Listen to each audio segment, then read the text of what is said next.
I want to get all this for yeah, and when I get for our research. to Maureen, then we'll shut it off. No problem. So the thing about this temple carts is that they would basically bring the temple to you. So there were wheels at the bottom of these pillars, and they would roll it down the street. Through the center of the cart would be all the deities: Ganesh, Lakshmi, Krishna. Gosh, there's all of the deities, right, of the Hindu deities. And so you would come, and there'd be bark paintings or statues or whatever. Then they would put rugs around the temple cart, and they would get on their knees and they would pray to those deities. And so that's what this is. This was found on the side of a road. There's a guy there, and so Dr. Ken and Isaac were actually on the same trip on this trip. And a lot of the stuff would have ended up as firewood. And to be honest with you, in India right now, they don't want any of the old stuff. They want everything IKEA furniture. Everything is modern, and I mean that's what and so they're emptying their homes, and you'll see piles of stuff outside that is, ancient, and stuff that they just don't care about. They want everything modern. All the young East Indian kids all want everything modern. And why do you think all the technology, and when you call Hewlett Packard, who are you talking to? The technical support, right? So what I will tell you with that, my background also, besides the music business, is my father owned the largest international European antique wholesaling company in the United States.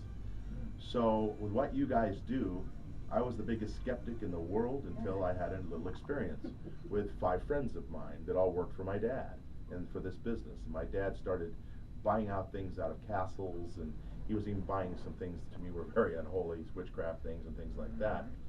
So what you guys do, and I'm always fascinated by, because it's something that I never talked about. After none of my friends we ever talked about it again. We didn't want to. And it wasn't that it was anything scary. It was just something that threw us for a loop, and we all didn't want to admit to each other what we saw. So my father had a huge warehouse in San Jose, California, and he outgrew it, and then he had to build a new one. So they built the new warehouse, and it was dusk. My dad's new building didn't have a security system in it, so I had to sleep in the building. But in the late afternoon, it was dusk. We were all scurrying around trying to get these containers that came off the ships and load everything into this warehouse.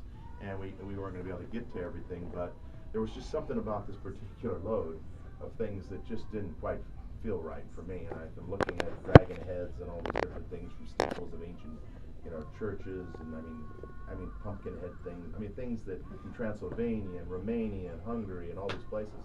And so one of my friends came out of the back of the warehouse, white as a sheet, and he just said, "Well, let's close down now. It's kind of getting dark." And I said, "Tom, we're not finished. We got to finish the rest of this one container. We won't do the other one." But he says, "Well, I'm done, man. I'm kind of tired." And I said, and so I see him off to the side talking to another friend of mine, Leo. We all grew up together, and the next thing you know, I see Leo walking down the warehouse. I said, "What are you guys doing, man?" He goes, "Nothing." And he goes, "What, Tom?" And so he goes down, and he looks into the bathroom, and all of a sudden, I just see him just kind of stop, and then he comes scurrying out.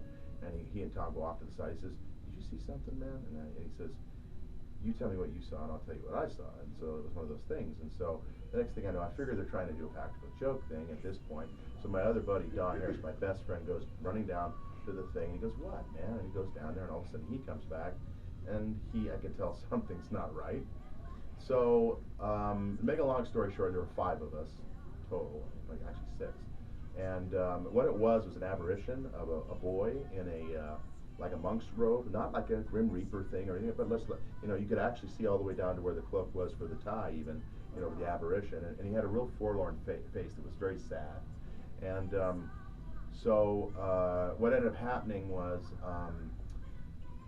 they all said, "We're done for the day," and I said, "Great, I have to sleep in the warehouse now by myself, and you guys all get to go home, and it's like, this is just not right." And my dad, he was a pretty tough guy, said, if I go and tell him I'm not going to sleep in the warehouse, which I did try to tell him, he says, "You're crazy, you're going to get in the warehouse now, and you're going to stay in there," and and all this stuff. So I brought in a brand new Packard Bell television that I'd used, and it has a battery power pack and all this stuff, and I figured I'll just sit in there and watch TV. But at this point, I was a little freaked out, so I told a buddy of mine, another friend of mine, that wasn't there, that didn't know what went on. I told him, "Come and sleep in the warehouse, and I'll give you half of my money." And he said, "What are you talking about, man?" And he goes, "Why don't you just do it?" I said, "Just come on over, Martin, just come on over, man, and just hang with me, we'll just chill, drink some beer or whatever, And so we're sitting there, and we're watching the TV, and it starts going in and out and in and out. It was just strange. It was not like anything I'd ever seen, and the TV had never done this.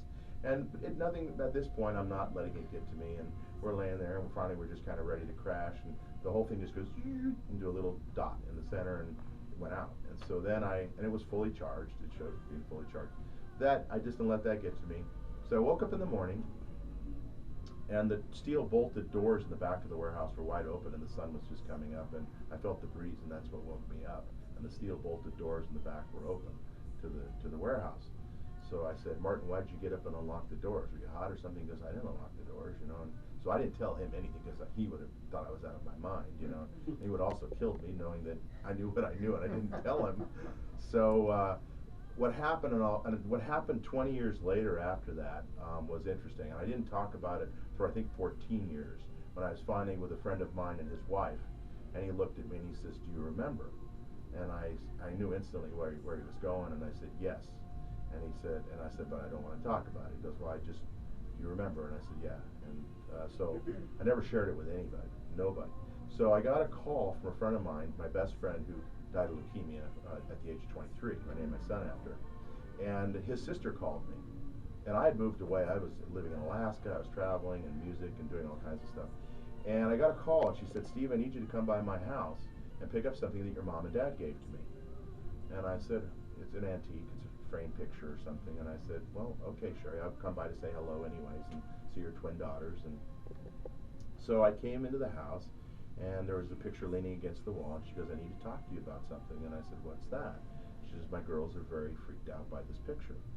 And I said, well, what is it? You know, she says, well, your mom and dad were so generous and kind, I don't want to tell them that I don't want it, and I don't want it in the house anymore, because they said the picture talks, you know, as to her twins. And I said, what? And she says, yeah. And I turn it around, and who is it? But that same kid. With the apparition. Yeah, it's a beautiful antique frame, and it's this incredible charcoal type of thing, and it's this amazing piece that my heart just stopped. And I said, oh my God, Sherry. I understand completely. And I said, I'll take it out of the house right now. And she says, well, take it back to your parents, tell them thank you, and you know, they can probably sell it or whatever. And I said, okay. And I did a dump run that weekend and went zing into the middle of the pile, you know. And I just didn't want to deal with it anymore, and figured that's my way of sending this whole thing off. But I'm always fascinated, like I said, because the same thing happened with my cousin, and my grandfather passed away, and so he's one of those. He's a very strong Christian, and he only shared it with something with me. So when it comes to, you know, I know for a fact that, you know, things exist. There's no question in my mind, and you know, people want to be skeptical. I really don't care. I know what I saw, and I've seen in my travels. I've been to some very remote places in the world where I've seen things that no one's ever. I was the first person in 2 places where they'd never seen a white person before. So I've been to some really primitive places, and I've seen things happen that no one will ever believe me. So I don't really care. I know what I saw, and so the thing about this room and in this collection is that because there are things from a lot of very sacred things, that's a lintel from the top of a palace. Those go above the doors, and those are some of the deities from there. The stuff that you see on the wall is called Gujarat cloth. It's a dowry cloth that's given from the husband's side of the family, the wife-to-be, when they go to get married. You'll notice that in the pattern it's a quilt, but not one piece of the pattern is the same as the next size, right? Well, they believe that there are no straight lines or straight paths in life, which is why that's the way. In an American quilt, it's always triangles, squares, and everything's always even in the pattern, right? Not in a Gujarat cloth. And to this day, every room of every married couple have at least a panel of this, and sometimes a whole wall in their house of Gujarat, in Gujarat province. So that's what that is. There is an apparition up here. You talked to Gabe. Who talked to Gabe? Or Tuna. To Tuna? Did anybody talk to Tuna? Yeah. From the music hall, right? I think so. Did he tell you about the kids? They were telling us about a kid, just There's a kid that went to an office. No, there's 2 kids. Okay, well we didn't know. They were drowned in a bathtub directly below us. And so by their mother in the Four Seasons Hotel. And so there's 2 children up here, and there's a woman up here. And this is where I need you to turn it off, because Augusta,